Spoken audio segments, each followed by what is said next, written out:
Alright, so y'all, we're gonna go ahead and get this shit started. I've been trying to set this shit up, get this shit right for a while. Fuck it. I've been trying to wait on perfection, whatever perfection is. That shit ain't gonna happen. I'm fresh out the shower, freshly coconut oil downs. I'm an ashy ass nigga, Vaseline, all that shit. I'm a nigga that I really can't use like any of them liquid lotions, anything that come out of a squirt bottle, fuck that shit. That shit don't work on my skin. I'm like a Vaseline, coconut oil, the cocoa butter, the balm, not the shit that come out the bottle, like raw shea, but like I gotta use that type of shit. If I don't use none of that type of shit, I'm gonna be ashy in 3 minutes. Like put on the lotion. I really feel like liquid lotions make me even ashier. But anyway, we're gonna jump right into it. What's up, y'all? It's your boy DJ Fats. Thank y'all for tuning in to the first episode of my podcast. This is something I've been working on for a while. Anybody who know me, been waiting on this shit, y'all probably gonna be excited to say that. I'm literally, the reason it took me so long is because I've been trying to get everything perfect, whatever that fucking means. Ain't nothing perfect, but I said that's the whole reason. Don't be huffing and puffing, bro. I'm sitting here with my dog, aka my best friend, but we're gonna go ahead and get the shit rolling. Thank y'all for tuning in again. The name of this podcast is Please Excuse My Ignorance. That name derived from me being at that weird age or that weird year where I was born, where I'm not a millennial and I'm also not a Generation Z, so I'm like smack dab in the middle. This podcast is gonna be about pop culture, black issues, me, my business, my friends' business, all that shit, where I just come in here and just talk about it, let y'all get to know my personality, build my brand, and so y'all gonna grow with me. And I feel like that's why I said, fuck it, let me just go ahead and shoot this shit, because I've been trying to wait for months, getting a new camera, getting a new camera lens, getting microphones, getting the studio set up, getting it. Where it's like, nigga, a lot of the podcasts that I watch, I scroll back to years when they first started. Like a lot of podcasts I watch, they like 3, 4, 5 years in. I scroll back to some of them niggas' first episode, and they was literally sitting in their living room recording shit on their phones. So I said, nigga, I got a camera, I got a mic, let's get this shit going. So I said, fuck it, let me go and hit this hoe. Who is this podcast for? This podcast, let me not. It's really for everybody, honestly. Like, if you one of those people that's easily offended, one of those people that are super, super, super, super old school with your beliefs and all that shit, this probably ain't for you. Because I cuss, I use the word nigga, I talk about smoking, drinking, fucking sex, all that shit. We're gonna talk about all that here on this podcast. So, if you one of those people that clutch your pearls and all that shit, this really ain't for you, honestly. Just to be real, just to let your ass know. Today's episode is gonna be extremely, like, candid. This whole podcast shit is really candid conversation, so all of it, but today is really gonna be just me talking shit, going through different topics. I do got my iPad set up right here on the little tripod. I got different shit that I want to talk about. Probably won't get through all this shit, but I just want to come on here and start this shit off from the 10 knot, and just get y'all started. So I know a lot of times people wonder, like, when they listen to podcasts, like, why the fuck am I watching this nigga podcast? Who is this nigga? Who it is? I ain't gonna just sit here and exposit about my damn self, because that's what I did when I tried to shoot this shit the first time, and I watched it back and was like, nigga, I'm sitting here talking about myself for an hour. Fuck that. Y'all gonna get to know me through watching this show. Y'all gonna get to know my thoughts and my shit and my that and that and that. So today is just gonna be me popping off with a bunch of different topics. It's probably like 80 different things we can talk about on here. We probably, like I said, we probably won't get through it all, but we're gonna go through as much as we can. So boom, start it off. I'm gonna tell y'all who I am. Like I said, DJ Fats at the beginning of the video. Shit, I'm a nigga from Dallas. Born and raised, really from Dallas. You know how a lot of these niggas be from like Grand Prairie, DeSoto, Lancaster, and Plano and all this shit. They say, oh, I'm from Dallas when they go out, because niggas who ain't from this area don't know them cities, so they, oh, I'm from Dallas. No, I'm really from Dallas, South Dallas to be exact, 44 Oakland to be exact. See, if a nigga say he from Dallas, ask him what hood he from. If a nigga can't give you a hood, nigga ain't really from Dallas. Nigga gonna have to say, oh, I'm from Plano, bro, I'm from DeSoto. A lot of these niggas, like, try to claim the D, which ain't nothing wrong with that, because, if you go to Memphis and niggas don't know what the fuck Plano is in Memphis, and you say you from Dallas, I can understand that, but niggas from Dallas really understand, like, they really get it.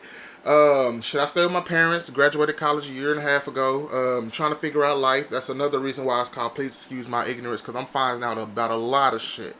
I feel like I done learned more in the past year and a half of being out of college, and I learned the whole 5 years in college. Yeah, I said 5 years. I was a super senior my last year. Fuck it. Niggas was there before me and still there now, so I don't give a fuck. Yeah, I'm a super senior. Fuck it. Fuck your mama. Nah, I'm just playing.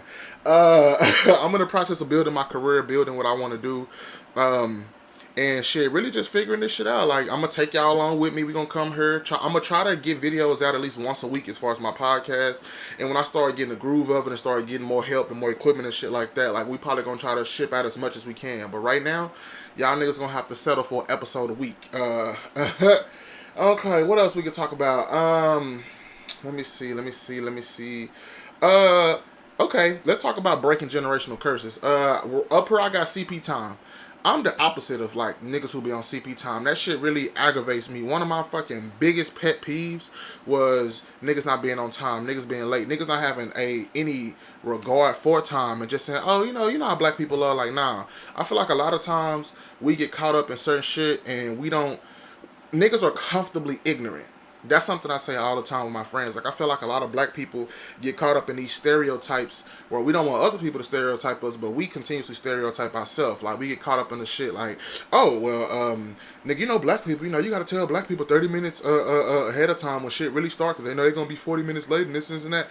Fuck all that shit, nigga. Get out. You need to tighten up, little nigga. That's really what niggas need to do is tighten the fuck up because I really don't understand how it's certain shit that we can't fix because niggas is comfortable doing shit we've been doing for generations. Like how niggas sit around and complain, I'm still waiting on my 30 acres and the 40 acres and a mule. Nigga, we ain't getting that shit. Niggas ain't just finna hand us shit. At this point, nigga, yeah, we were slaves for 400 plus years. Shit was fucked up. Jim Crow laws. The USA treated black people terrible, and we built this fucking country. And 97% of the shit in it we started. Niggas took our inventions, all that shit. Yeah, you right. America is fucked up. America is fucked up. But I feel like a lot of times we hold ourselves back in a lot of shit. And I feel like CP time is one of those things like how niggas just comfortable being late. Nigga, that 30 minutes that your ass missed, that could have been the 30 minutes to give you some information that could have changed your life. That could have been the 30 minutes that your ass could have took to give you the inspiration to start working on your shit and getting your shit together. But see, niggas is so comfortable. And see, I've been a bad guy in a lot of situations. Pause. I'm gonna drink this water real fast. I'm also on my workout shit, my little weight loss shit. This is my lemon water right here, detox water, trying to get these black ass splotches on the side of my face more even toned out, shit like that. Oh yeah, my dog wanna make a guest appearance and then keep looking at me. Hey boy. Oh, y'all wanna look at the camera? Look, this nigga. Y'all, I ain't gonna lie, this nigga my best friend.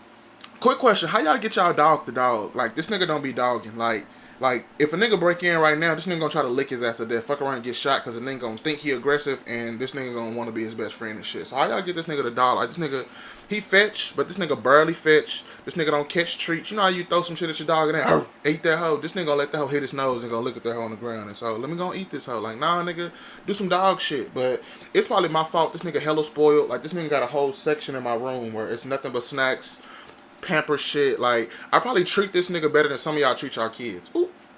Shout out to the people who, do the bare minimum. Oop, parents. Oop. Shout out.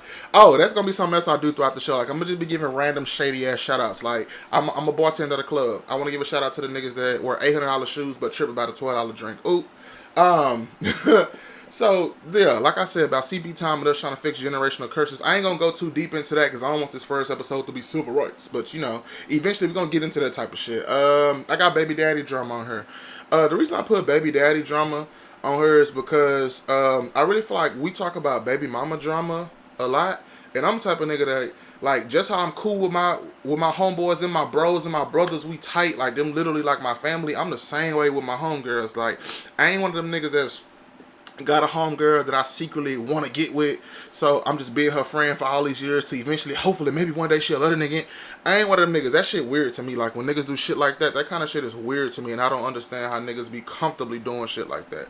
I'm not one of them niggas, but I say baby daddy drama because I'm in a couple situations that I've had with my homegirls where shit, and I be trying to be on the nigga side, like, oh, maybe, this, and trying to make excuses and shit, being a typical black nigga, but a lot of you niggas really be out here on that bullshit, like, and I got the kind of homegirls, which I don't know what happens behind closed doors and all that shit, so I'm not there at night and all that shit, and people can lie and all this, but I seriously doubt the kind of relationship I have with my homegirls, they'll be lying about certain shit, and a lot of you niggas really be on some weird shit when it comes to your kids and all that shit, because it's crazy, because I got a homeboy who, this nigga is basically the custodial parent for his goddamn daughter. And I got homegirls who baby daddies do bare minimum. Like, to the point where I've had to, I not had to in a sense of, oh, if I didn't do it, the child wouldn't be successful. They would be under the ground and barely making it. But I'm saying, like, I've been one of those niggas who stepped up in my homegirl's life to be like a father figure, a partnering, helping hand when it comes to raising certain of my nieces and nephews and shit like that. So, baby daddy drama when it comes to a lot of niggas being very insecure, a lot of niggas being very what's the word for these niggas? A lot of niggas being very shit, like I said, going through generational curses, how the typical black man is with his kids and this and that. Like, we at that age where niggas is supposed to be changing shit. Niggas is still falling into certain fucking demographics and certain goddamn me situations to where it's like, damn nigga, you really can be called a nigga that ain't shit, cause your ass really do shit that show that sometimes niggas ain't shit. And I'm a firm believer in, bro, don't, bro, what you doing? Sometimes this nigga be throwing up to be eating shit outside. Like, I had to make sure this nigga wasn't gonna throw up on me. I had to make sure this nigga wasn't gonna throw up on me. Bro, chill, bro. This nigga be throwing tantrums and shit. Like, he want me to shut up and stop talking and get out of his spot. I'm sitting on his spot on the bed. Like, this nigga sat at the edge of the bed. I'm sitting on his spot at the bed. So, nigga really want me to get out of his space. But, hey, bro, chill. But, yeah, back to the ain't shit ass motherfucker. So, and I ain't gonna, let me not say niggas ain't shit. But niggas could do a lot fucking more. Niggas could do a whole lot more. I was talking to one of my friends who just recently had a baby. Bro, okay.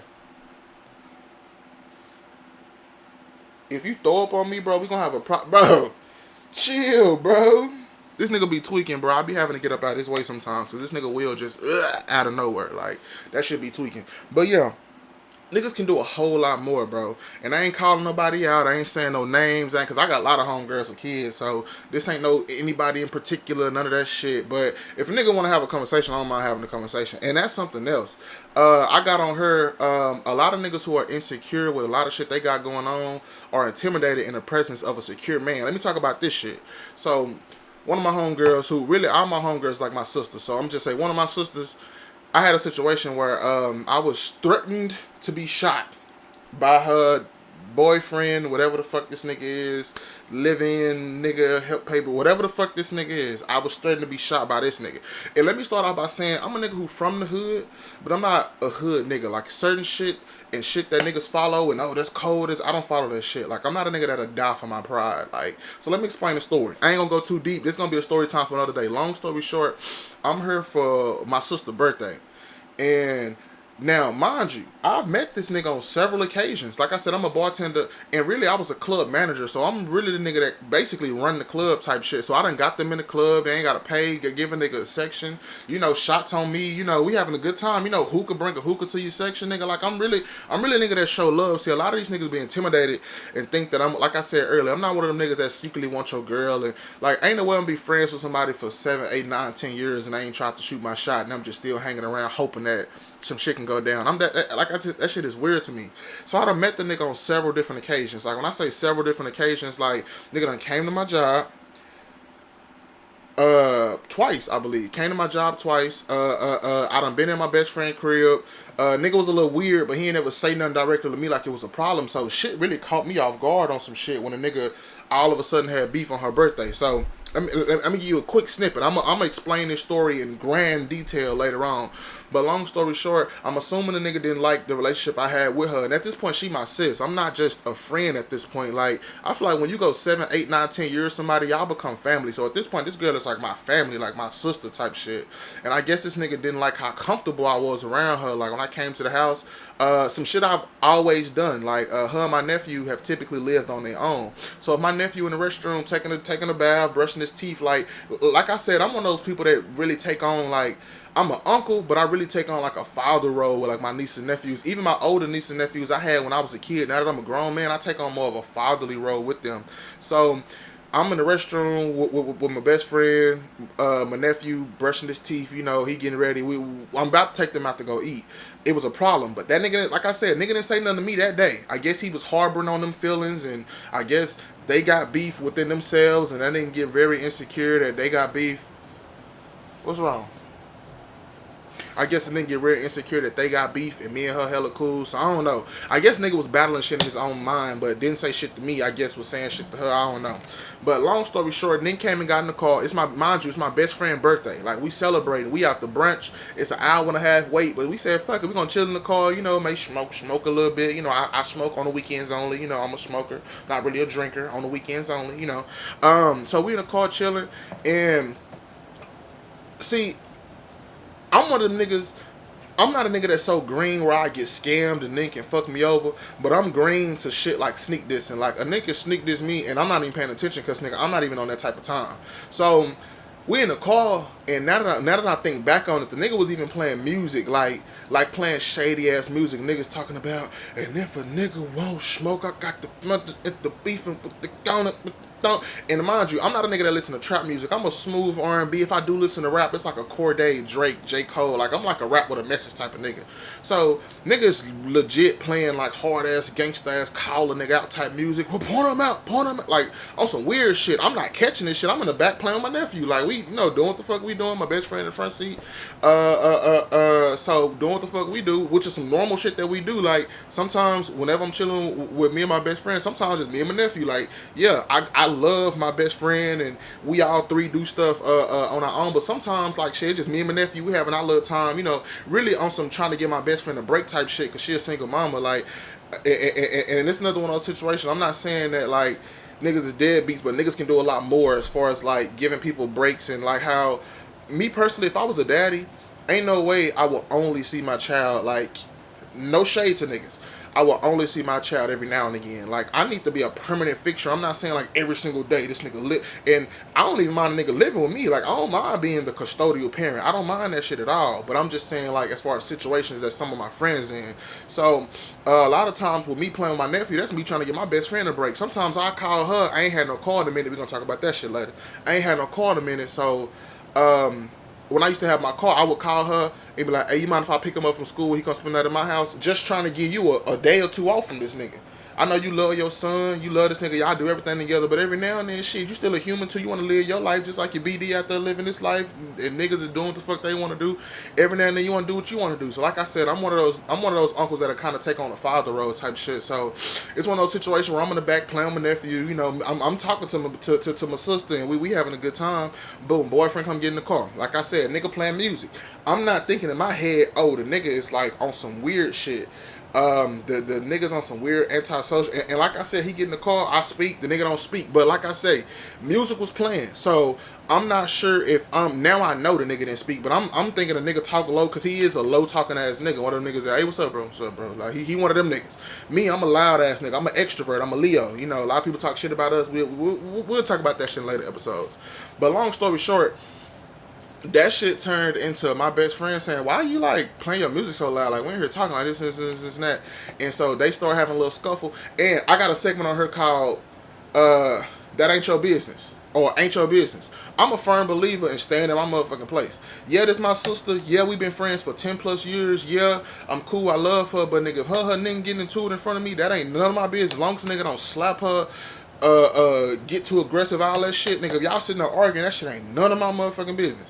So they start having like a little tick because I guess she is realizing that this nigga is doing some weird shit with the music. So at this point, I'm playing my nephew, but I'm kind of tuned in a little bit because, like I said, it ain't my business. But if these niggas get rowdy enough for this nigga to try to like, yeah, nigga, we ain't going that far. So that shit in, he get on the phone with his homeboy, and I guess his homeboy asked, "Hey, where you at?" He says, "Shit, I'm downtown for my girl birthday. Shit, I'm in the car with her and some nigga." Like some nigga ain't a nigga that you done came to my job more than once, nigga. You ain't gotta pay to get in. You ain't paying for shots. You ain't paying for this. Like, and you getting all this shit off the strength of nigga. This my sister and I love her and she fucking with you. So nigga, out of respect, nigga, whatever she get, you get off GP cause nigga I fuck with her. So met this nigga on a couple occasions. I've been to the house. Like nigga, I done been in your dwelling before. I'm not just some nigga. If anything, you really just some nigga. Like if we really want to flip the shit, you just some nigga. So I'm the nigga that could have got on the phone and said that. But long story short, see, let me explain myself a little bit. I'm a hood nigga. I'm from the hood, but I'm not a hood nigga. And what that means is, you know how a lot of niggas like, I die about my pride, nigga, I do this and that. Like niggas get rowdy and be ready to do. I'm the last nigga who want any type of beef. Now, let me explain myself. I'm not saying I'm scary. I'm not saying I can't fight. I'm not saying I won't defend myself. I'm not saying none of that shit. But I'm the last nigga that's on rah-rah shit. What I mean by rah-rah shit is a nigga just got beef just because. A a nigga just want to get crunk just because. A nigga just want to get... See, I probably piss niggas off because I stay calm in a lot of them situations. Because, see, when you get... nigga, I'm mad than a bitch. Nigga, you fuck around and lose your head and not even know how to fucking conduct yourself. I'm a nigga that's going to stay calm and calculated. I'm niggas gonna stay calm and calculated. So, long story short, like I said, I don't want to go too much in detail because I want to tell this story in a grander scheme one day. Long story short, I say, some nigga, bro, you done met me on several occasions. This nigga turns into motherfucking... Now, mind you, let me explain this nigga. And I'm not saying short niggas can't fight. I'm not saying skinny niggas can't fight. This nigga is like 5'8", probably weigh 127 pounds. I ain't even trying to be shady. Like, the nigga might weigh more than that, but he's a little nigga, is what I'm trying to say. Like, my best friend or my sister, this motherfucker is like 5 foot even, and she probably like a fucking 112 pounds. Like, this nigga ain't too much bigger than her type shit. So, and like I said, I'm not saying small niggas can't fight, skinny niggas can't fight. Shit, my brother is motherfucking me 5'5", and this nigga fuck around and give me a run for my money. Fuck around and be able to win because his ass quicker than me. But long story short, I know this nigga who's in the front seat ain't got shit for me type shit. That's basically what I'm saying. So I said, bro, how am I just some nigga, you know, met me on several occasions. This nigga turn up. That don't mean I know you, nigga. That don't mean I know you. This and that. So me and my nephew, now, if you know the dynamic between me and my nephew, this nigga literally pictures on my wall, literally right above the camera as we speak. Me and my nephew, we have this relationship where it's almost like big brother, little brother. I take on a father role, but like when we together, it's almost like big brother, little brother. Like we be squabbing and fighting and shit like that. And so I had to sit this nigga down. I'm like, hey, sit down. Like, and you know, he's at that age where he can understand. I said this nigga name. I'm probably gonna bleep the name out. But he's at that age where he can understand when shit is going on. He ain't at that little kid, oh, I'm oblivious to, like, if niggas start arguing, he know adults is arguing. Like, he ain't at that age where it's kind of like, what's going on? Like, hey, guys, play with me. It's like, oh, no, like, there's some tension going on. Like, let me calm my ass down. So he sit his ass down, and the nigga's going off. And I tell the nigga, like, he going off. And I'm in the backseat calm as hell. Ready for whatever you ready for. And like I said, I'm gonna go into detail on this story later on, like when I start getting into the podcast, we start doing story time and shit like that. But long story short, this nigga basically is going off, and I said, look, I don't got no beef with you. It seems like you got a problem with me. I'm with whatever you with, but I don't got no problems with you. So I guess the nigga thought when he was going off, I was gonna be sitting in the back seat like, oh, this nigga going off on my ass. Like, let me chill. Like, bro, I don't got no problem. Like, yeah, I don't got no problem, but nigga, whatever you talking about, nigga, I'm with all that shit. As far as squab, and see, in today's time, niggas like to shoot your ass, and he one of them niggas that like to shoot. Cause see, me, and I can understand a nigga being grown and getting into it with a nigga, and nigga say, oh, nigga, I'm not a nigga that'll fight with you. But this nigga was on that rah-rah let's fight shit. And I told the nigga, I said, I'm with whatever you with. I don't got a problem, but I'm with whatever you with. And I guess that shit kind of made that nigga think like, damn, this is a big ass nigga. Like, okay, let me explain myself. I'm 5'11", depending on what shoes I'm wearing. I'm probably 6'1", depending on like whatever shoes I'm wearing. But I'm 5'11", I'm over 300 pounds, and I'm a big solid nigga. I ain't no big, bad built, barely walk, get tired easy. I ain't one of them niggas. Like I'm like a big stocky, like I grew up playing football, so you know I'm like a big stocky ass nigga. So I guess that nigga had to think about that shit. Like, damn, like I kind of just like, I guess that nigga jumped the gun. Like I did kind of just jump the gun, tell the nigga, well, what's up, nigga? And I'm like, nigga, like I said, I ain't got no beef, but I'm with whatever you with. This nigga gets to the point where he say, nigga, I'll shoot your big ass. And at this point, before I could even respond to this shit, my best friend like is going off to where she put this nigga in his fucking place. And I'm like, nigga, if this motherfucking 5 foot, 112 pound motherfucker put you in your place, nigga, you don't want no, I don't know where this smoke came from, but you don't want smoke with me. And this wasn't one of those situations where like, oh, nigga, my girl, like, oh, let me calm down, I am trying to tweak. And it's like, nah, nigga, she put you in your place type shit. And so at this point, I tell my best friend, no. They start arguing. So at this point, I said, hey, whatever y'all niggas got going on, that's between y'all. I don't know what your beef is, bro. I don't know what your beef is, bro, but all that shit, bro, you can calm all that shit down. So I'm talking to this nigga calm. After this nigga done threatened to shoot, because like I said earlier, I'm not the nigga that'll die about my pride.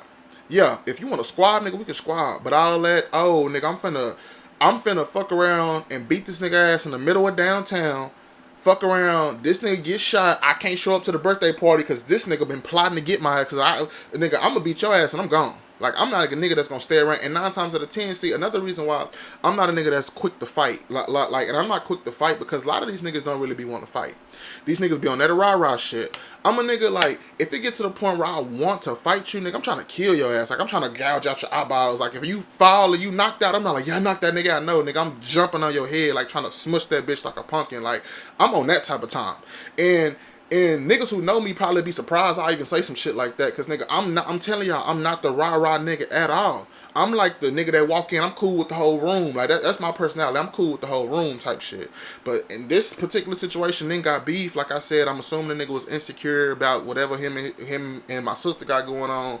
And this nigga had a problem and didn't want to say shit. He mad because me and her hella close and we talk all the time on a daily basis. And I don't know, I guess the nigga done had some built up resentment. Whereas you done met me numerous occasions for you to come talk to me. Like, it done been niggas in the past that she done dated who wanted to talk to me. Like, hey, bro, I want to chop it up with that nigga. And niggas just want to meet me, see what the fuck the deal is. Like, hey, bro, like, how long y'all, like y'all cool? Like, I done had to talk to niggas and be like, yeah, like, it's like my sister, like, on some shit, type shit like that. So I'm assuming this nigga had a problem, whatever the fuck was going on.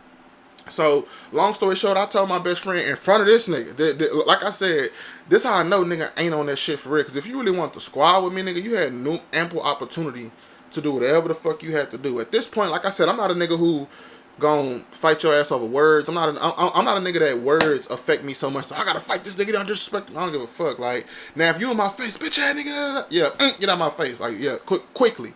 But this nigga in the front seat, not even looking at me, nigga, talking to me in the back seat, but not even looking at me type shit. So nigga, you really, at this point, nigga, you don't even know how to really be what the fuck you think you acting like, nigga, cause I can easily, like, y'all seen motherfucking Baby Boy where that nigga was talking shit to the nigga, and that nigga came, put his ass in the head, like damn near knocked the nigga out. Like, nigga, we in that situation. You talking shit to a nigga that's behind you, nigga, you can easily be out this motherfucking car. Like I said, the nigga is probably 5'8", 5'7", 127 pounds. Bitch, I can drag you out the back door. I can open my door and drag you out the front, out the back. Like, nigga, you don't know how much danger you really in if it really came to me being the nigga that, like, see, I really feel like the nigga got lucky. You get lucky because I'm not on that rah-rah shit. Nigga that's on that rah-rah shit would have dragged you out that motherfucker, nigga. I don't give a fuck if we in downtown, bitch. You, before you even can get to run to your car and get your gun, bitch, you on the ground, arm broke, fucking head stumped in, you motherfucking eye gouged, all that ignorant shit. That's the type of time I'm on. Like, that's why, nigga, I don't even allow niggas to get me to the point where I'm mad enough to fight. Cause see how all that, like, you get me, like, no, nigga, like, ain't no breaking this shit up. Ain't no, like, it gotta be 6 niggas there who putting their full strength into me trying to get up off a nigga. So, you know, and I'm not saying this to try to sound like no big bad wolf and I'm this big hard nigga. Niggas don't fuck with me. I don't even get an energy. I don't even get a type of energy for niggas to be like, let me try that nigga. Like, nah, nigga, I'm the cool nigga. I'm a civilian. How niggas talk about, nigga, I'm a civilian. I'm from the hood. I'm street smart enough to not get scammed, not get fucked over. But I'm not the nigga that's going with you on the heist. I'm not the nigga that's breaking the nigga's house. I'm not the nigga that's, yeah, nigga, I'm about that life. I'm about that. Like, I'm not about none of that shit, nigga. I don't want to be in no beef. I don't want to be in no fights. I don't want to be in no shootouts. I don't want to be in none of that shit. But if it come to defending myself, nigga, I'm with all of the defending. And I got a story about that later on, too. Probably not in this episode, but later on as y'all get to know me. So, long story short, I told my best friend, I said, hey, look, I'm finna get my nephew. We finna go home. So, she in the car crying, like, best friend, like, no, like, this nigga need to leave. This nigga need to leave. This is that. Nigga ain't leaving. And I'm one of those people, like I said, ain't no need of me beating up your boyfriend and this nigga steal your boyfriend the next time I see y'all together. So, now y'all done made up. And I'm a firm believer in mind it ain't your business. That shit ain't my business. I'm a firm believer in not stepping in when it ain't my business. Cause nigga, I'm gonna be done fought this nigga. Now, me and him got tension at my nephew party coming up, and motherfucking me, you and him back to being lovebirds. Like, that's the kind of situation I'm trying to avoid. Cause I'm gonna fuck around and nigga, I'm gonna be. Me and you gonna fuck around and have a problem because I'm like, damn, like this nigga, like I done whooped this nigga ass and this is now you back with this nigga. I done defended, you know, myself against whatever the fuck this insecure. I ain't worried about none of that shit, nigga. If you really want to fight, we would have squad right there. You would have got your ass beat. We would have went on at 8, did what the fuck. See, I'm a nigga that can beat that, can squad with it. See, I'm a nigga that grew up fighting my brother. Like, That's really how you learn how to fight. Fight your siblings and shit. Fight your siblings, your cousins. I'm a nigga that grew up fighting my brother. Me and my brother fight hard like two niggas off the street, and I'm in the kitchen cooking this nigga eggs, like all that type of shit. Cause I was the more cooking, getting us together. Because me and my brother, we was one of them niggas who we had each other growing up. Like, I mean, don't get me wrong, we had our parents. We had parents who really nurtured us and put a lot of good shit into us and all that. But as far as like our parents working, us being at home by ourselves and shit like that, like I'm the nigga that's gonna do the cooking. Like he ain't the nigga that's gonna hop in the kitchen and start up on that shit. So, long story short, I took my nephew and we left. I took my nephew and me and him dipped about that thing. So we left. My best friend crying. I called her later on. I said, hey, like if you just want to come over here with me and nephew, shit, we at the house chilling with the dog. At the time, Brave was still like a puppy. Like he's still a puppy now. He just big. Pit bulls grow up a little faster, but he was a puppy. I said we just at home with the dog. If you want to come through, this and that. But like I said, my sister is the custodial parent. Her son is with her 7 days out the week, unless like one of his aunties or uncles or somebody, or every now and then his daddy will get him and have him for some time. But like as far as like on a regular day-to-day basis, she with him. So I was like, you can just take the day off, and enjoy the rest of your birthday. This is that I take him. I even have him tomorrow. Like you ain't gotta pick him up to a couple days from now type shit. Like I'm type of nigga that we can go to the store, get this nigga some drawers, some sweats from Walmart. You ain't even gotta worry about like none of that shit. So took my nephew, and I just said all that to say a lot of these niggas be insecure around the nigga who secured himself. Like I'm a nigga, I'm one of the niggas, I ain't gotta prove nothing to nobody. I ain't gotta prove I'm better than nobody. I ain't gotta prove nobody's worse than me. I ain't gotta prove how much money I got. I ain't gotta prove how tough I am. Like I said, nigga, I'm a civilian. I'm a cool nigga. I'm a nigga that's walking the room trying to have everybody laughing and joking and kikiing and shit. So that shit really caught me off guard. But like I told that nigga, I don't got no beef with you, I ain't got no smoke, but whatever you with, I'm with, except for losing my life. I got too much shit going on. Cause I don't even got time to beat your ass. And nigga, I dip out. You on the ground hurt, but nigga, your ass sitting at home plotting for the next time you see me. And I'm a very active nigga in my niece and nephew's lives, especially this particular one that we talking about. So, you gonna have to see me on numerous occasions, and I don't want to get to the point where I can't come scoop my nephew up for him to come spend out in my house, and this nigga plotting on me in the garage, waiting on me to try to off me because I done beat this nigga ass. So I'm not a nigga that's willing to die about my pride. I'm not a nigga that's willing to, this nigga threatened to shoot me, so now every time I see this nigga, we gotta kill each other. That's how a lot of these rappers out here dying. That nigga say he's gonna shoot me, so now every time I see him, I gotta shoot him or shoot one of his partners and this and this and that. That's how a lot of these niggas out here die. A lot of these niggas out here dying over pride. I'm not dying over my pride. I'm sorry. I don't know if that make me a weak nigga, a lame nigga, whatever the fuck that make me. I'm not dying over my pride. Get out there and squab, but see, niggas ain't trying to squab in 2021, 2022. Niggas trying to straight shoot, kill a nigga, I get a body, and fuck around. This nigga not even thinking about certain shit, nigga. You gonna shoot me because you insecure about me and her relationship, and now you in jail because you done shot a nigga because you was mad that him and your girl was close. You see what I'm saying? That shit don't make no fucking sense. But we're gonna go ahead and keep going. I don't want to linger too much. Like I'm gonna really give y'all, like, even though I know that sound like I gave y'all a lot of detail, like I kind of missed a couple of the talking points and shit like that. That the whole situation took place was about a 5-minute situation, and I know I just explained it, and it took me longer than 5 minutes. That's because I really wanted y'all to understand certain shit that was going through my mind and all this shit. But I'm gonna really, really, really go into detail about that story one day, like one of these days. Let's talk about parent and child dynamics. Me and my parents specifically, like, I feel like now that I'm grown, my dynamic with my parents are changing, because like I said, I almost said I just graduated college. I need to take the just out of that shit, because I've been out of college for almost 2 years now. Like, it's been like a year and a half, almost 2 years. So at this point, I need to stop saying just. Grad school pending. I'm going back eventually when I start being lazy. I've been lazy. That's why it took me so long to do this shit.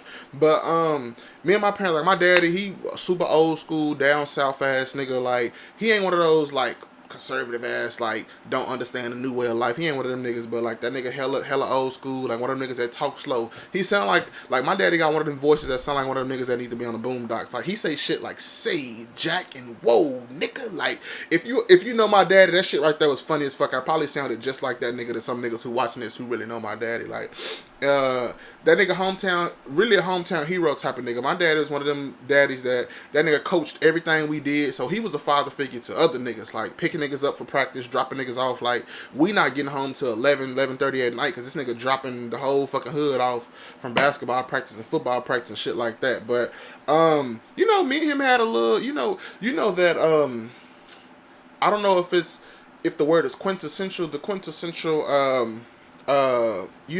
milestone that I feel like a lot of fathers go through with their sons, where eventually, you might have to buck up to your daddy. Like my older brothers, uh, and I didn't really go into detail because y'all gonna get to know me as far as like watching the show over time. But like, I'm the youngest sibling of all my siblings, and my older two brothers, they had their situations with my daddy, like growing up, like growing up throughout the house. Like when they get into their teenage years, they had they buck up moments, like in their teenage years. My buck up moment didn't come to I got to college and used to come back home for like the breaks and shit like that. So this was a particular situation where, now let me give y'all a little bit of detail on me. Like I told y'all, I'm not the rah nigga. I'm not the so when I do get to the point of when I explode and when I blow the fuck up, it's really shocking. Like I'm one of them niggas that if you see me acting ass in public and I'm going hard and I'm bitch ass nigga, what, that type of shit for me will shock niggas. Like, cause I'm not that nigga. Like if you know me, I'm like the nigga that's kiki laughing, nigga cracking jokes. Like I'm the funny fat nigga. That's my role. Like that's the role I took on as a kid. I've been the same way since elementary. If niggas know me from elementary, I've been the same nigga. So yeah, my particular situation happened where I was visiting at home for Christmas break. And I've only told this story to a handful of people because, a lot of people don't like... See, this podcast, I'm going to really be telling my business on this. So I know my parents probably going to be watching this shit and be like, this nigga really I'm telling my bit? Man, a lot of this shit is regular shit that niggas go through. A lot of people just keep that shit in there. How people are like, oh, keeping it, what happens in the home stays in the home. Well, nigga, this shit could potentially pay me one day from me being a personality that people love and want to tune into, for me being extremely candid. So I'm going to be extremely candid. Let's talk about this shit. So, growing up, we used to have to like clean out our garage like every couple of years. Like when I say clean out the garage, like nah nigga, take everything out, organize this shit, the shit that we know we ain't ever using again, throw that shit, put that shit on the corner. Y'all, I don't know like where y'all from and shit like this, but here in Texas, we had this shit called bulk trash, where you put like old bed frames and old furniture you don't want no more, and like old car parts and shit like that. You put that shit on the fucking sidewalk, and niggas come pick it up. The way niggas come pick up the trash, like once a week, niggas come do bulk trash like once a month. So we would always clean the garage around the bulk trash times. And nigga, it was one of those situations where nigga, we doing the bulk trash shit. We clean out the garage, taking shit to the front. And my daddy was so it was me, my mama, and my brother who were cleaning out the garage this particular time. In the past it's been like the whole family type shit, the whole immediate family. So my daddy is kind of like micromanaging. You know how you'll come out there and say, nah, like he said, nah, don't get rid of that. Don't. It's funny me retelling the story, but he'll be telling us like, nah, move that over there, don't put that over there, nah, like basically telling us what to do. It's almost like somebody who's watching you work hard and they telling you how to work hard or how not to do some shit they don't want you to do, but they not in the actual act of helping you do it. It's kind of one of them situations. He was micromanaging.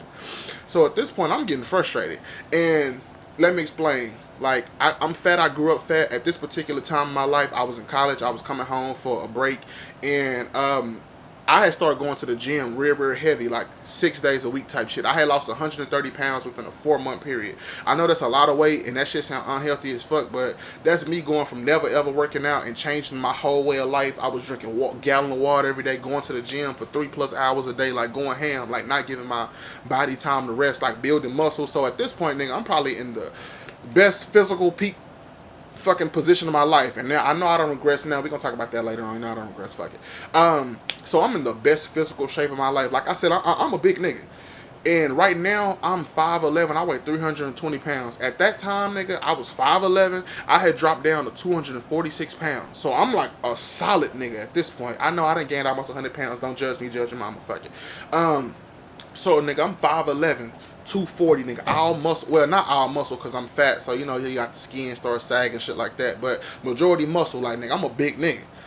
And so my daddy, he is telling us, XYZ, this and this and that, this and that. So I'm getting more and more frustrated, and he tell me to do something, and I do it, but I don't respond verbally. Like, it's one of those situations where somebody tell you to do something, and you can say something back, but you can also just do the shit and do it. So I did it, and he got mad that I didn't say nothing. I did what he said, but I didn't say nothing. Like, it was like I didn't say yes sir, I didn't say alright. It was one of them type of situations. So the nigga said, what? And I said, man, this nigga, like, I had to catch myself, because like I'm talking to my dad. Now don't get me wrong, like I'm one of those people, like, even though I'm grown, I still have like respect for my parents type shit. Let my mama tell her I don't, but we gonna talk about that later on. But I still got respect for my parents, so I had to catch myself from saying, "Man, this nigga," like I want to say, "Man, this nigga doing all this shit and ain't even helping us." Like that's what I wanted to say, but I said, "Man, this nigga." In the process, me and my brother is taking this big ass fucking Chester drawer that y'all know one of them big ass drawers that like it got drawers in it, but then it open where you can put the TV in. Y'all one of them big wooden bitches. Me and my brother carrying one of them hoes to the front, and I said, "Man, this nigga," and I just stopped and keep carrying that shit to the front. So, nigga, we struggling with this shit, and this nigga said, "What? What? This nigga what? You cussing at me, nigga?" So, mind you, we've been in this garage for about an hour, hour and a half, working hard. Like, nigga, we was one of them families where like our garage was a storage unit. As a lot of people, you know, in Texas, they use that garage storage unit, like to the point where nigga, we didn't park cars in that hole, like that was a big ass storage unit. So we clean that bitch out. I do the man, this nigga, he following behind me. Now imagine, nigga, I'm carrying this shit, don't want to do this shit. A lot of this shit in the garage has come from, you know, him and us as a family and putting shit in there. And there. So I'm upset. So I'm walking, this nigga following behind me. What you say, nigga? What, nigga? This and that. Now, let me explain this to y'all. I don't, maybe y'all probably won't get it. Well, I'm telling the story, so y'all gonna get it.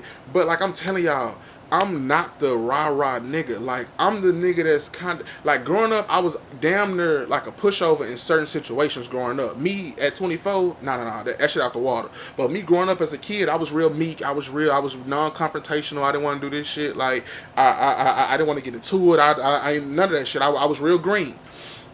So at this particular time, you know, I'm out at school, you know, developing myself, but becoming a grown man, figuring out the shit that I want to be, how I want to act, how I want to. So, boom, we doing all this. This nigga behind me, this nigga, what the fuck you say to me, nigga? The fuck you do? Like I'm telling y'all, my daddy real old school. Like I want them real old school raspy voice, nigga. What the fuck, you nigga? Motherfucker. He doing all this shit. So me and my brother, we get to the corner, we drop the shit on the thing, we walking back to the back. At this point, y'all know how like some houses like they fences stop you from walking like to the back of the house type shit. Like you know how your fence connect to your neighbor fence. So we had it to where you could walk down the side of our house. Like if you leave in the garage, we had a walkway that you could walk down like on the side to go to the front. So that's how we was transporting the shit to the bulk trash sections, all that. So I'm walking back to the back. This nigga standing in front, like standing right next to where you go on the side of the house. At this point, I'm ignoring this nigga. Cause I done said, man, this nigga, and I done stopped and I'm ignoring this nigga. And this nigga is with that right. He with the rah-rah. The nigga, I'll knock your big ass out, nigga. This is like going off. So I'm trying to walk to the back of the house. Now at this point, my mama done came to the front, like because like shit is getting heated.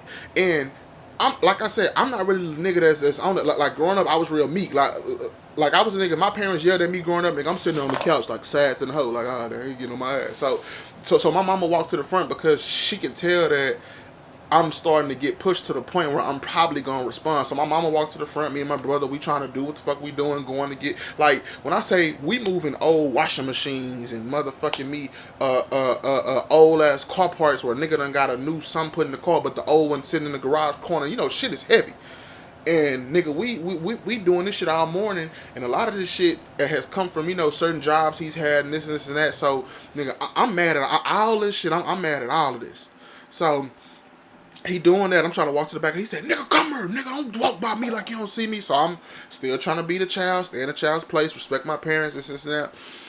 Man, I get to this nigga, and this nigga is like barking at me like, nigga, the fuck you think you like niggas going off. And for some particular reason, and now I told y'all, I've been fat damn near all my life. Stop. Damn, nigga. Bro, stop moving, bro. He done unplugged my lights. So, you know, so I've been fat all my life. At this point, I'm in the best physical fucking place I've ever been. I probably look the best I've ever looked. That's when I first started growing a little bit of facial hair. Nigga, I had long hair, but like my face had started slimming down a little bit. Like, you know, I got to the point where I'm feeling kind of good about myself. You know, I'm looking good, feeling good, you know, getting a little swag going to college. Cause I ain't a nigga who could dress growing up, but going to college, start getting a little swag about myself. I'm feeling good. So he doing all this, and the nigga had said, I don't know if you think cause you in the gym, nigga, you think you big and bags, you done lost a little bit of weight, nigga. And I don't know why that was the tipping point after all the shit the nigga been saying. We in this whole cleaning out shit out the garage that nigga, I feel like he should be out here helping us with this and that, yada yada yada. And but when that nigga said that, I don't know what switched in my mind. Now mind you, the way I reacted to this nigga, and I'm gonna explain it to y'all. The way I reacted to this nigga is shocking to my brother and my mama. Cause like I said, growing up, I wasn't the nigga. I was the nigga that if I'm getting yelled at by my parents, nigga, I'm with the head down. I'm like, oh damn, they getting on my ass like this and that. So niggas is used to me just taking that shit and this and that. When that nigga said that, nigga, I turned into what he was doing to me. Like, have y'all seen cartoons where like y'all seen the cartoons where niggas is getting into it and the one who yelling get real big and the one who getting yelled at get real little and it's kind of like a real animated nigga, no. And my dad, he probably like 5'8", 5'9". Like he ain't no tall man, but he ain't no short ass nigga either. So, but I'm 5'11". I got shoes on, so like I'm 6 foot, and I had boots on. I think 'cause we clean out the garage, so like I'm like 6'1". I got like some old Timbs or something on, something like that. So like at this point, I'm kind of towering over him. So when that nigga said that shit about, I don't know if you think 'cause you in the gym, you done lost a little bit of weight, nigga. You think you? When that nigga said that, I said, bitch ass nigga, fuck you talking to, hoe ass nigga. Like now, mind you, I'm not this nigga. This ain't me. Like I'm the nigga that's like, oh nigga, I ain't doing a whole bunch of yelling. I ain't doing a whole bunch of cussing. I ain't doing none of this shit. Now in my day to day with my friends, like I'm cracking jokes, I'm talking shit all this, but like around my family, like I'm real reserved and real just laid back and real like let me just calm down, let me stay calm. But like I'm damn near headbutting this nigga like, okay, let me use this water. So I'm doing a nigga like this. Bitch ass, who the fuck you talking to? Bitch ass nigga, I'll beat your bitch ass. Like I'm going ham, and this is my daddy. Like, I done seen my older brothers have little spurts and little, bumping heads with nigga, but they was always kids. I'm still a kid. Like at this point, I'm 19 years old, but I'm 19, nigga. I'm in the gym, nigga. I'm working at it. I'm doing my shit, nigga. I'm looking good, feeling good, got some confidence on myself, all this shit. So, nigga, bitch, I knew what the fuck you talking to, hoe ass nigga. You have to shoot me, nigga. I'm gonna beat your bitch ass in front of your wife, hoe. Like I'm going off, nigga. Like, and my brother, my mama sitting there like, and my mama was like, y'all didn't take that. I said, no, mama, fuck this nigga, this whole ass nigga talking shit. We moving a lot of this shit, all this shit, his shit. No, fuck that shit, mama. Like, I'm going off, like, nigga cussing, nigga loud, nigga don't give a fuck if a neighbor walk outside, bitch. If you want to fight, nigga, this is what the fuck I'm here to do right now, nigga. What the fuck is up? So, nigga, the shit catch them off guard so hard that nigga everybody's in shock. Like nigga, even my daddy is in shock at this point. Cause like I said, growing up, nigga, I was the child that nigga, if you yell, especially as a little kid, nigga, if you yell at me hard enough, nigga, I'm crying. Well into being a teenager, nigga. Like if I'm 14, a freshman in high school, and my daddy getting on my ass, nigga, I ain't gonna cry at 14, but nigga, I'm still in my feelings and nigga got on my ass. But at this point, I don't know if it was the testosterone from working out and feeling good and this and that, but nigga, that shit turned into a motherfucking me. Yeah, nigga, what the fuck is up, nigga? We can squab out here if this what you really want, nigga. You have to shoot me, nigga. I'ma whoop your ass. Like I turned into that nigga, and I'm not that nigga. So that shit shocked everybody, including myself.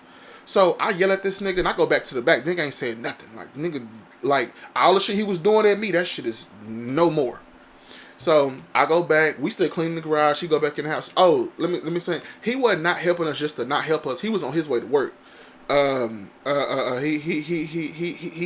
was on his way to work type shit. So that's the reason he wasn't out there helping us.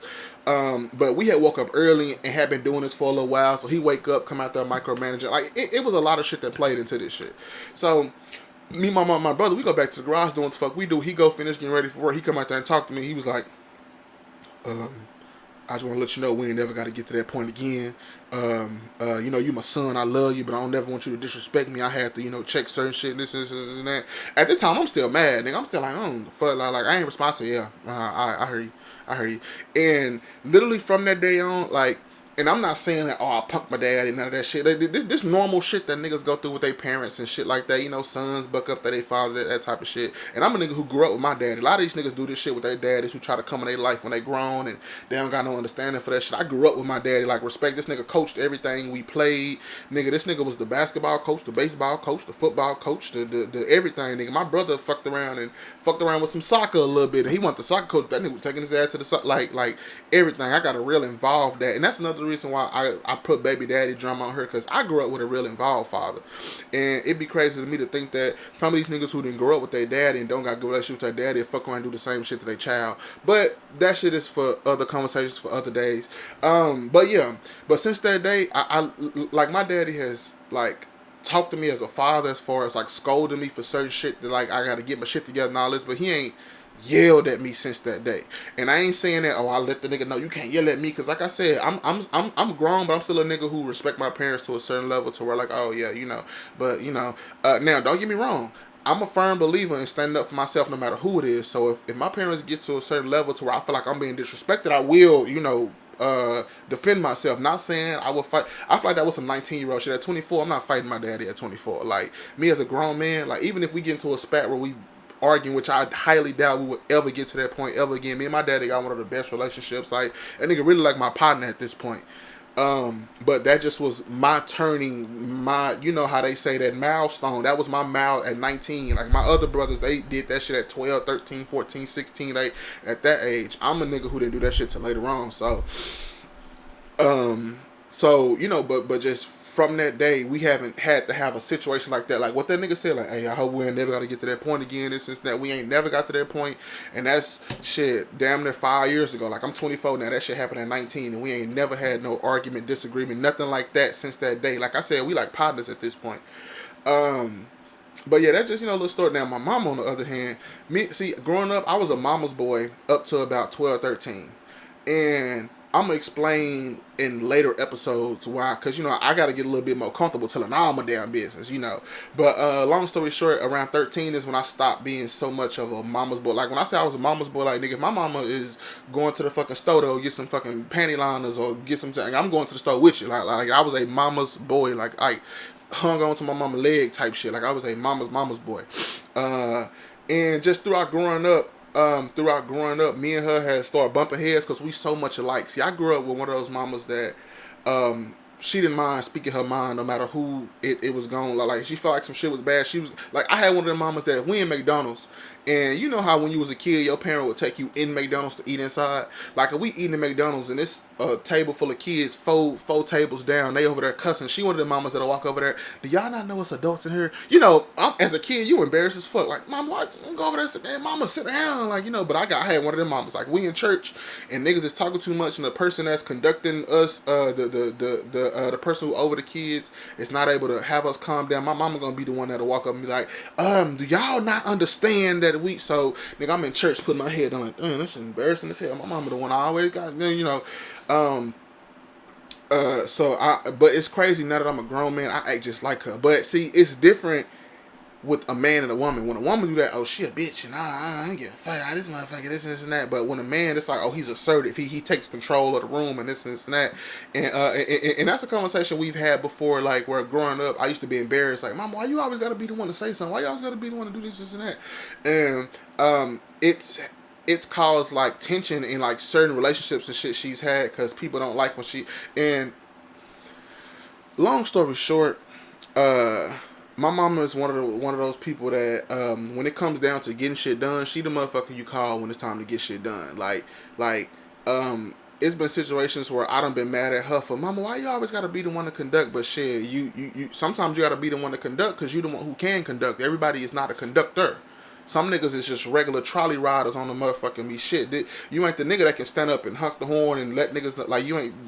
A lot of niggas ain't built like that. My mama, one of them niggas, is built like that. Like, and she ain't. And it's crazy because growing up, I used to be embarrassed with a lot of the shit she'll do, but now I act just like her. Like, I'm like a perfect 50-50 baby, down to the way I look. Like I look just like both my parents. Nigga, I act just like both my parents. Like, I'm funny as hell, but I also got that very assertive side where I can nigga take control of some shit. Like, even with the job I have right now, like I work for a non-profit where I work with kids. I love kids, but fuck them kids.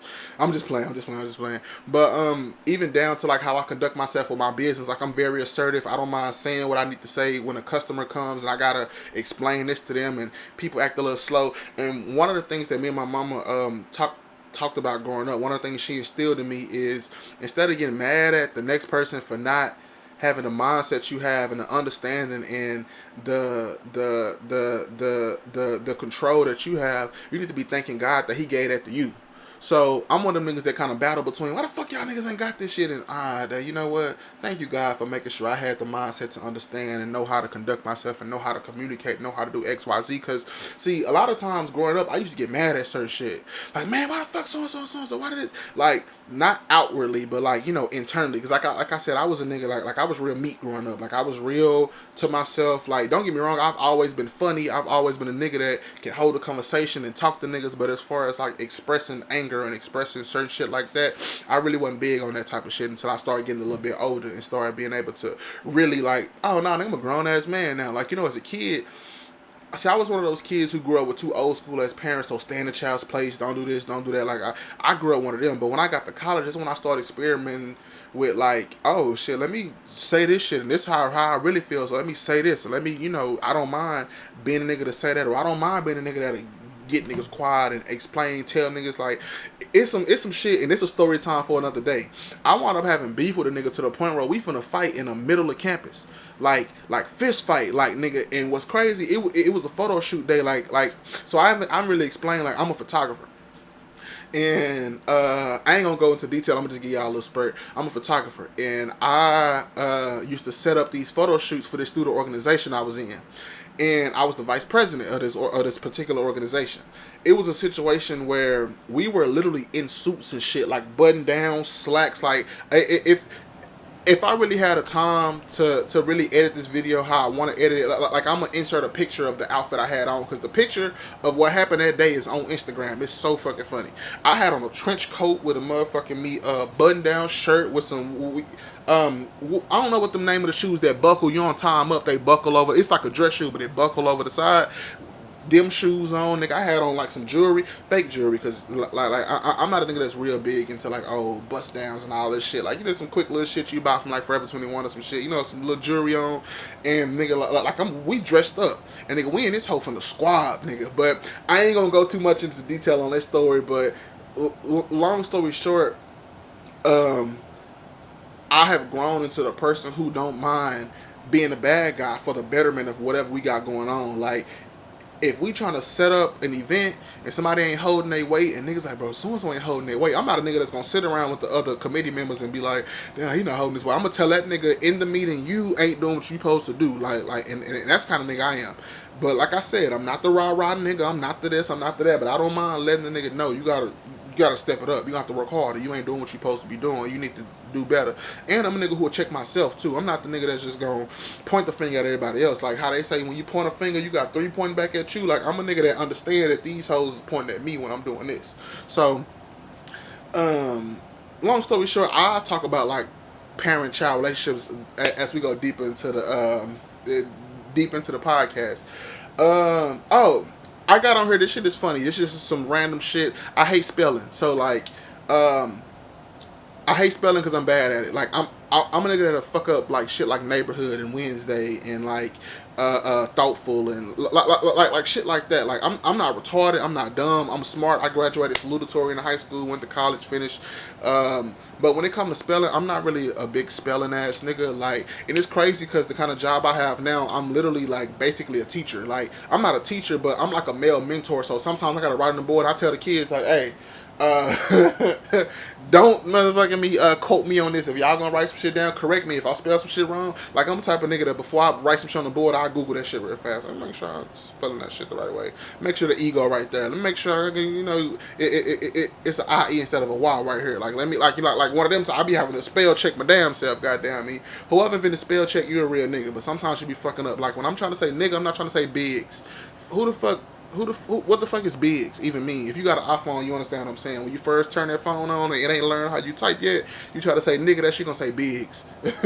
Let me see. So I've already talked about this, but this was a whole separate bullet point where I said it's intimidating being secure in who you are around people who not secure in themselves. And I talk about men specifically because, see, I've had situations with like, that was like one situation with like one of my sister's men, but I've had situations with like, not me personally have situations, but like, you know how when you cool with somebody, like, I guess looking back on it now, there's a certain level of commitment you should have with your partner. But if y'all niggas ain't been dating for like years and y'all invest in this person that's become your best friend, you can't come into a situation and talk shit about somebody who is his female brother with the female. So let me give you an example. So one of my best friends, like best friends to the point where, and I know this motherfucker don't mind me talking about her, so I'm gonna just say it. This motherfucker is one of my best friends to the point where I call her my twin. Like, and if you know me, you know who my twin is. Like a lot of people don't, but like if you really just know me and know my friend group, like you know which one of these people is my twin. My twin dated a nigga who called me lame, and I can understand that from a hood nigga standpoint, from the popular culture and how niggas think you supposed to be, and what's acceptable for niggas to do, and what's what's weird and what's like. I can understand him calling me lame in a sense of I don't act like him and his homeboys.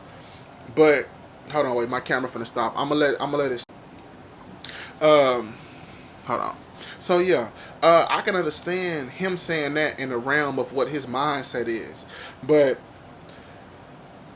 I feel like he called me lame because I don't like the kind of shit that he like to do. Like, see, he was one of those niggas that I'm assuming he was a nigga who like got down in the streets. He did like hood nigga shit. He was, and what's crazy, a lot of these niggas don't even be from the hood. Let's talk about that shit. Like how I sound from Dallas. I'm really from the hood, and it's crazy that niggas who not from the hood want to be connected to the hood so bad, but niggas who really from the hood don't want to be from the hood. Like niggas ain't sitting around in the hood like, yeah, nigga, I want to stay here for the rest of my life, nigga. I'm trying to, yeah, nigga, be in this. Some niggas get comfortably ignorant and don't think that they can even get to a point where they can get out of that. So some niggas do fall into that. Oh, nigga, I love the hood, this and that. But really, niggas who got their head on straight and niggas is really trying to get out the hood. Now niggas is trying to get out the hood, and if they really get to some money, they trying to come back into the hood and change shit. But ain't nobody just trying to be a hood nigga for the rest of their life. Like real hood niggas ain't trying to be hood niggas. So it was a situation where I guess he had talked to her and was like, man, yeah, that nigga lame. Like, yeah, so.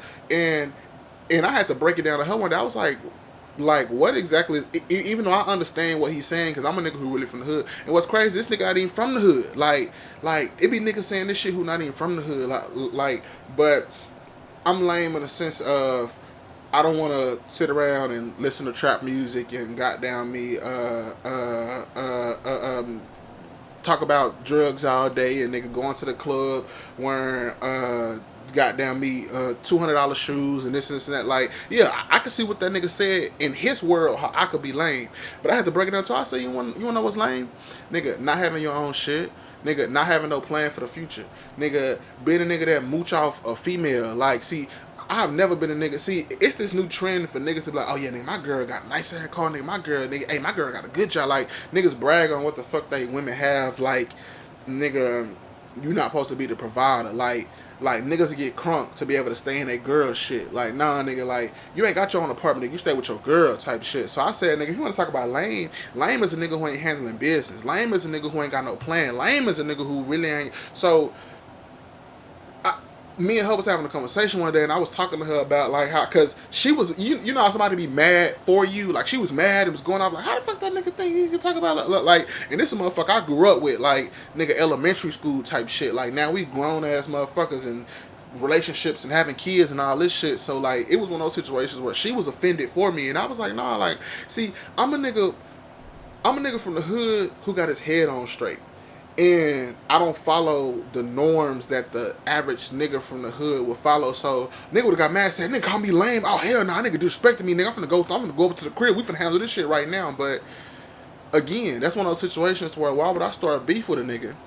If you fucking this nigga and you not finna be done with the nigga, why would I start beef with the nigga? And now, nigga, when we all go out, you got this nigga sitting with us, or we going out to eat, and this nigga is with us, and I done started beef, but y'all back together. Now I'm still mad at this nigga sitting across from me at the table. So it was one of those situations where I had to break it down to her, like, nigga, that shit, like words don't affect me the way words affect other niggas. Niggas can say, oh, this is that, bitch ass nigga.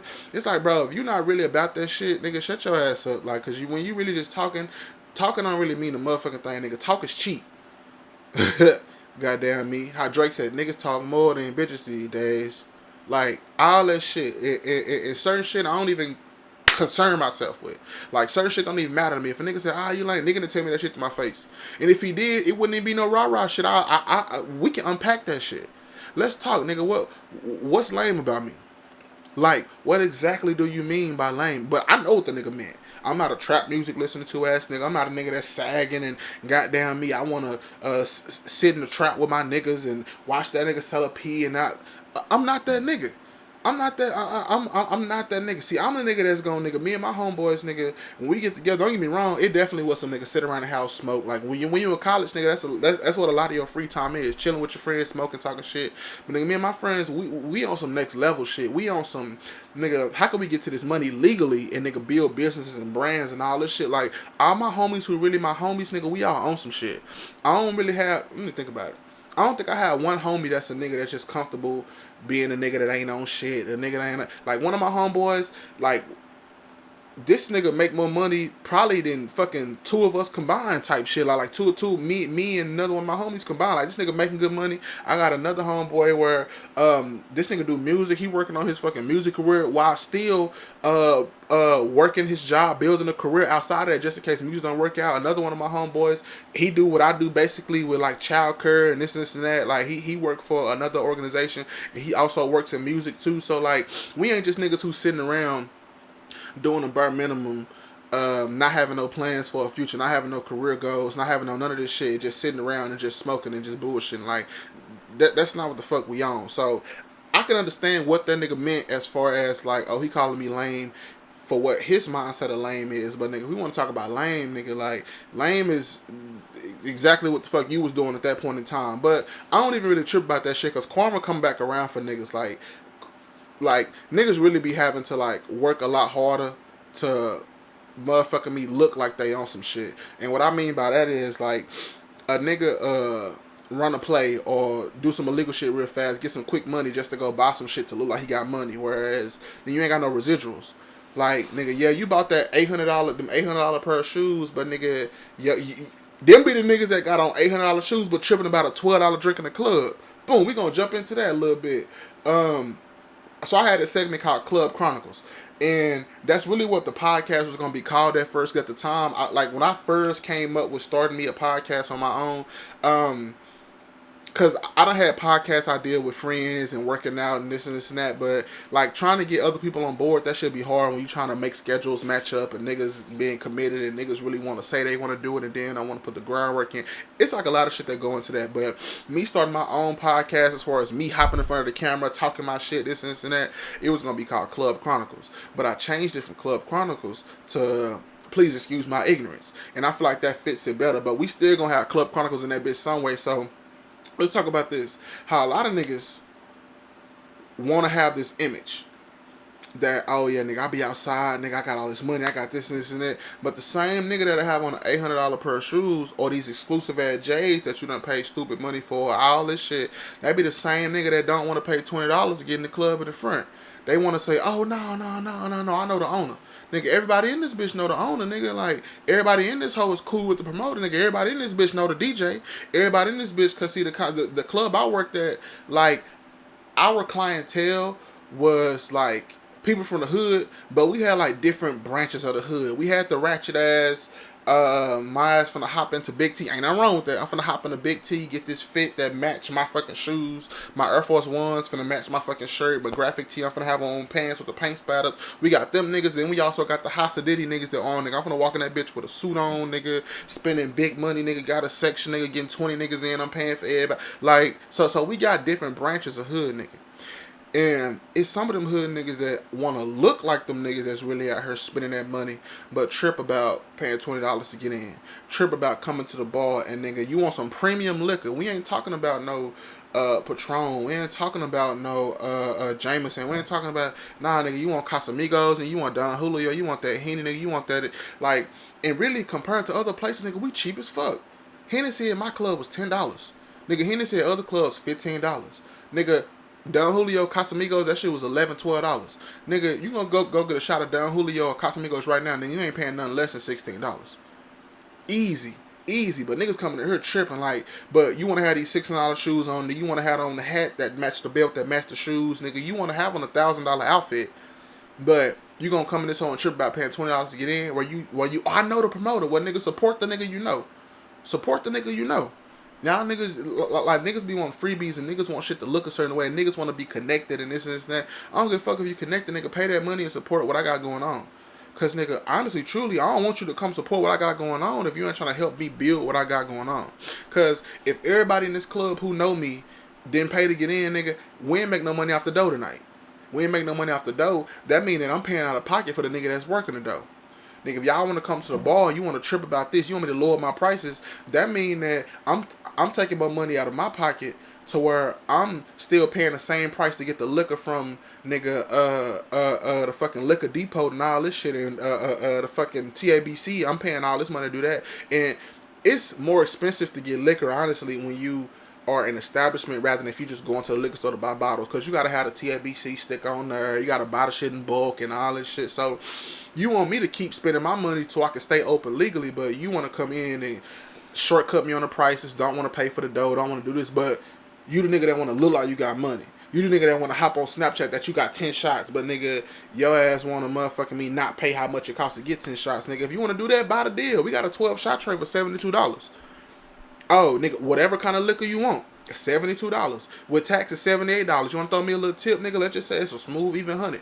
That means you getting less than $10 a shot for some shit that really costs $12. Yeah, nigga, do it like that. Like, you gonna come in the club, you want to spend 100, nigga, spend 100 and make that shit last. Like, I don't know. We gonna talk about more club stories, because, nigga, I done seen all type of shit. Nigga, I done had to break up fights. Nigga, I done walked in on motherfuckers snorting. Nigga, I done walked in on motherfuckers sucking dick. Like, I done walked in on all kind of shit working in the club. Like, I'm telling y'all, like, to the point where now, my club, we ain't never had no shootout, but we done had some rah-rah shit go down in the club. Like, and I got hella stories for days, but I'm gonna probably bring on, like, a couple of people that I work with, other bartenders and my best friend and shit like that, because I work with one of my best friends two of my best friends actually at the club. Like, so we got stories for days. I'm gonna bring them on and we're gonna talk about some shit. Okay, let's talk about Nurture That Shit. So it's a segment called Nurture That Shit. Nurture That Shit is basically about anything that you want to grow, you want to, and not even necessarily like your business. We talking about mental state, physical wellness, all of that. Let's talk about black entrepreneurship. Support versus quality. I'm a firm believer in supporting black businesses, but I'm also the nigga that believe in quality.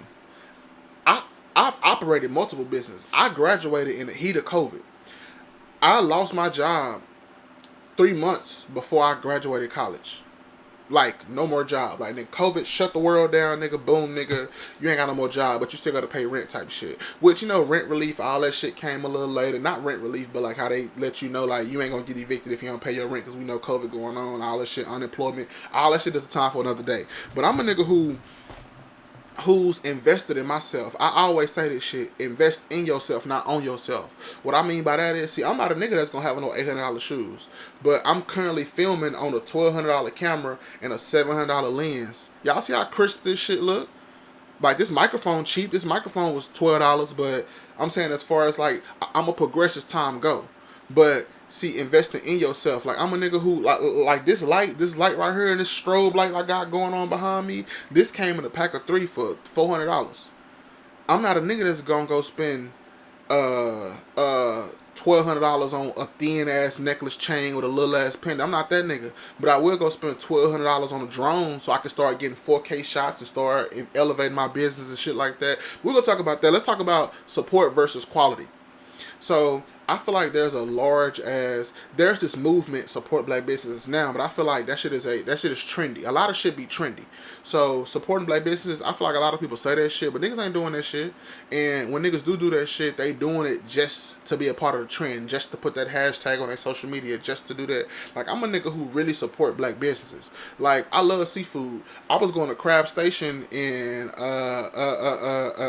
Juicy Crab for a minute, and I don't know if they owned by black people, but black people ain't the motherfuckers that's operating the bitch when I walk in.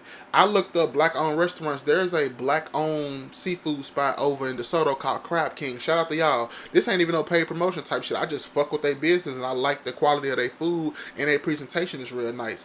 That's all the seafood I done ate since I found them. I don't even go on the other side of town, I'm up for seafood. I go straight to the Soto the Crab Kings. That shit is on Uber Eats. I will Uber Eats me and pay that extra $8 to get that shit delivered because I really fuck with supporting black businesses.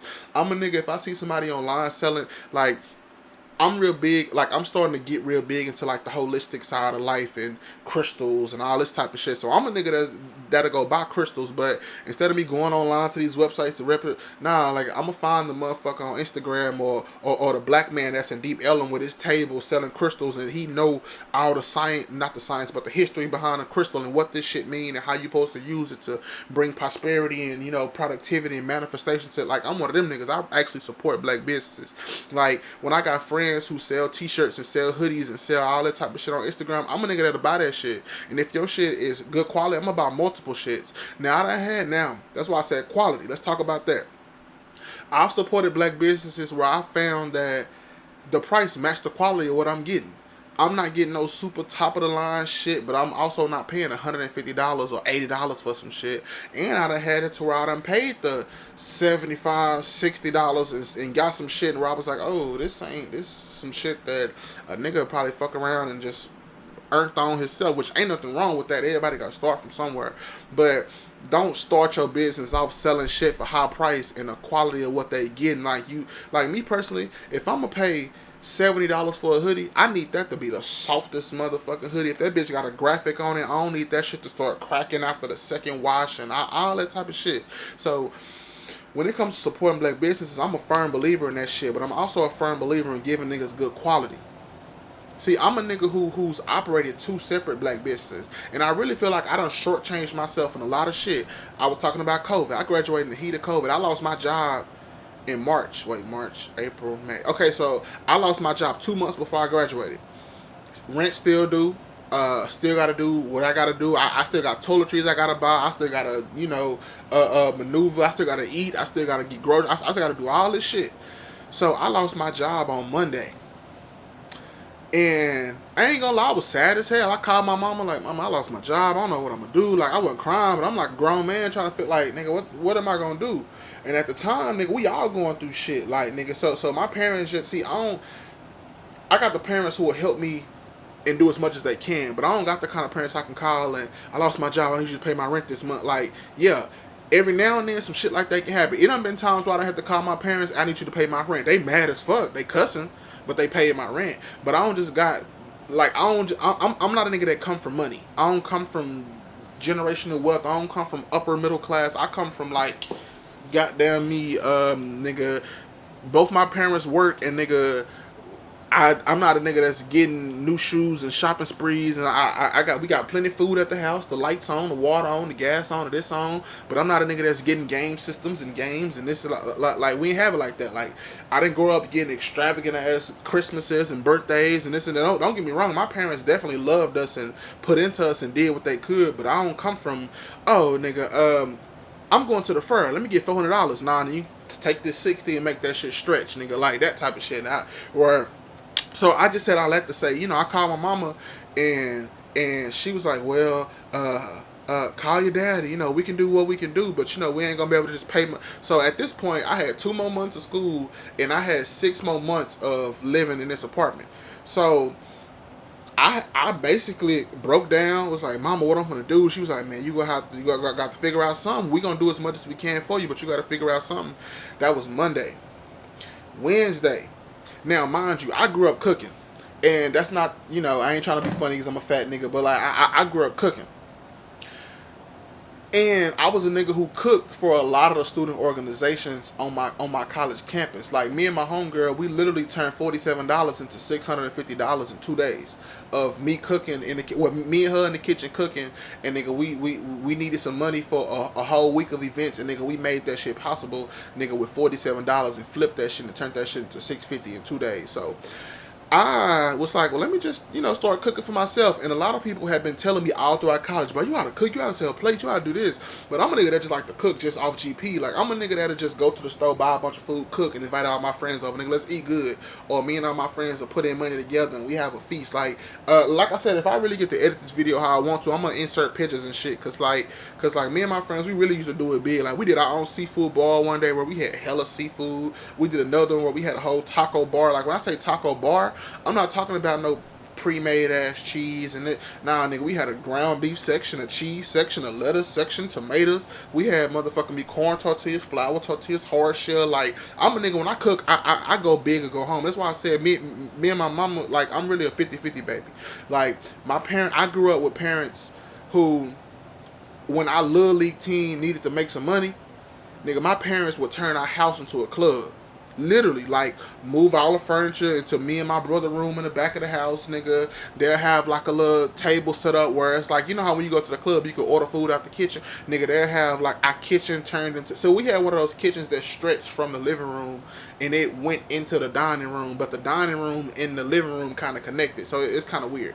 But nigga, turn our kitchen into an assembly line, nigga, have like a whole little club. Like, when I say turned it into a club, nigga, it was a club. Like, and it was some grown and sexy shit. Like, cause growing up, like, I grew up in a nice sized house.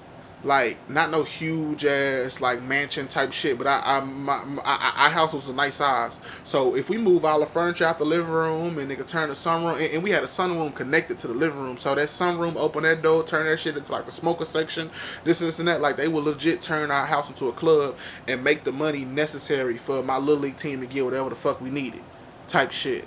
So I come from a family of hustling ass niggas, and I'm a hustling ass nigga myself. So I said all that to say, I started selling turkey legs, stuffed turkey legs. Now, mind you, turkey legs is the crave right now, but nigga, I'm a nigga that was selling turkey legs 3 years ago.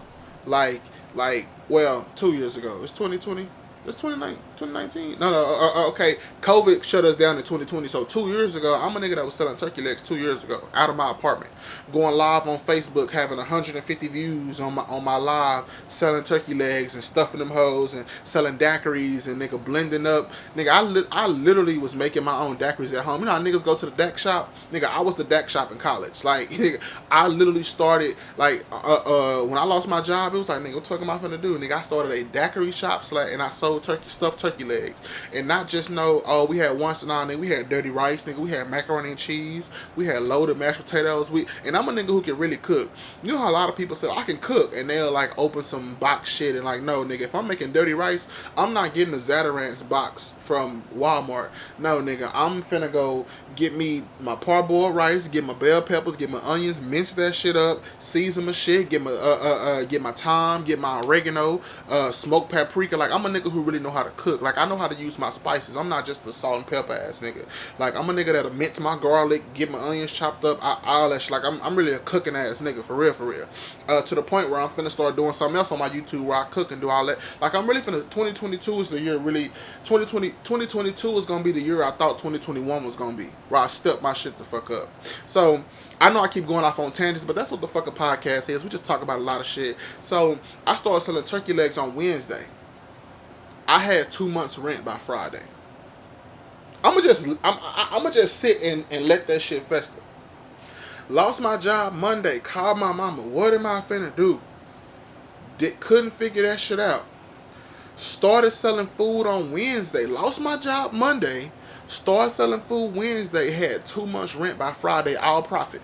Not, I got 2 months rent, but I gotta go buy my, like, I got my money to go re-up on my supplies to make my turkey legs and my daiquiris and my this, and I got 2 months rent, nigga, just sitting there.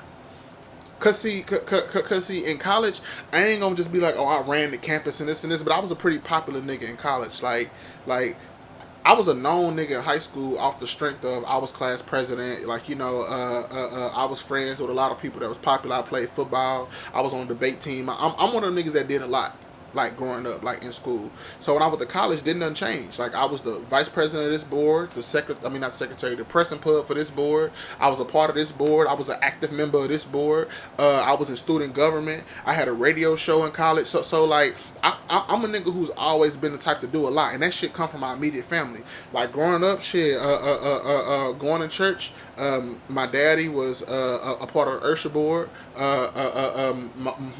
my mama was a youth ministries leader. She also was a part of the choir. My daddy was a part of the choir. Me and my brother was a part of the youth choir. We did plays. We did this. We was a part of extracurriculars at school. Like I said, I did mock trial. My brother played every sport known to man, soccer included, all that shit. So I come from a very immediate family of nigga. We got shit to do, nigga. We got a lot of shit to do, and nigga, we gonna make this shit happen. So nothing changed when I went to college. So just for me using my, I guess you can say, my popularity and on campus, and using my Snapchat. Cause see, going to college, I wasn't a nigga that was real popular on Instagram and Twitter, but my Snapchat used to go stupid. Like, used to go stupid. I was a nigga that walked around, nigga. If I talked to you for more than 2 minutes, oh, you got a Snapchat? You got a Snapchat? You got a Snapchat? Like, Snapchat started getting big like my junior, senior year of high school. But when I went to college is when I started taking that shit way seriously. Like, if I talk to you and we having a conversation, nigga, I got your Snapchat, to the point where I'm a nigga that used to get 1,000 views on Snap type shit. Like, if I can post a Snap in the morning, don't post for the rest of the day, nigga, I'm still get 600 people watching the hoe. But if I post throughout the day, 1,000, sometimes more than that. So, nigga, I took that shit and was like, hey, nigga, I started posting on my Snap. I started using my Twitter. I started using my Facebook. I started using my Instagram stories. And like I said, nigga, I ain't gonna put the IRS in my business, but long story short, if I would have really stuck to that shit and kept it going, I probably could have a storefront somewhere right now, like how Turkey Dam and Turkey Leg Paradise and shit done popped up, and them niggas is doing good. I could have been a nigga with a turkey leg spot somewhere selling daiquiris and all this shit, like. And that's why I said 2022 was going to be the year that 2021 was supposed to be. Because I thought 2021 was, nigga, I'm finna be on my shit. Nigga, we finna get this shit popping. We finna do XYZ. And nah, nigga, I started working for the club, started making the most money I ever made in my life. Cause see, bartender, and we gonna talk about that shit too later on as the show go on. Bartenders make good money. Like, if a nigga try to son a bartender, like, nigga, you a bartender, nigga, you can't talk like, no, nigga, I probably make more money tonight than you made on your last check for the past 2 weeks at your job. Like, nigga, yeah, don't play with niggas who work that nightlife. Nightlife money is something different. Like, I see why niggas be fucking 40 years old, still bartending, still being bottle girls, still doing this, because that's some good ass money. Like, that's some good ass money. Not no, oh, that's a little side hustle. No, nigga, you probably make more money in a week of, if you work, like, consistently, you probably make more money in a week than you do at your job. On some real shit. And depending on who coming to the club that night, depending on what club you work at, if y'all bringing celebrities in the club and you packing that bitch out, you might fuck around and make in one night what it take you 2 weeks to make on your check. Just being real. I ain't trying to, tell niggas business, do all that shit. But yeah, like, working at the club, and you make some money. But anyway, man, I got a couple more things on this list, but I don't want this to be too long. I just really want this to be an intro into the show. Y'all getting to know me a little bit. Like, I got different segments, and again, I'll probably name this episode, Who Is This Nigga? Or Who This Nigga? Or who the nigga is, or just trying to give y'all an introduction into who I am, a couple of my thoughts. This is my second time recording this first episode, because I feel like at first I was trying to like give too much information, like, oh, I'm a recent college grad, the youngest of four, 2-parent household. I was doing too much of that shit, rather than that's some shit y'all gonna learn as the show go on and y'all watch me more and I get more comfortable telling my business and telling this and telling that. But this first episode really was just a smack dab into a couple of my opinions, a couple of shit that go down. On this show, we're going to talk about a little bit of everything. Like I told y'all, like, about my music taste. I do listen to some really good music. Like, a lot of my music is like house music, some shit that you'll play while you clean up and shit like that. But, like, I really got a dope-ass collection of, like, music. Like, to the point where, like, I was kind of known for, like, my let me not boost myself. I ain't a nigga that's known for my playlist, but like it have been a couple people who will like add me on Apple Music, and then they'll text me and be like, hey bro, like that playlist you made, like that was kind of fire. So even to where I put in my Twitter bio, I take pics, I wear nice fits, and I make fire R&B playlists. And that shit is true. Like, I make really, really good playlists. I'm on a mission to finding every amazing singer out there ever. Like, I'm a nigga that'll add like 20 songs a day type shit. Like if I fuck with an artist, you know how they say similar artists? I'm a nigga that'll go through every single similar artist and go through their whole catalog, find what I like, find what I don't like. Like, I love music.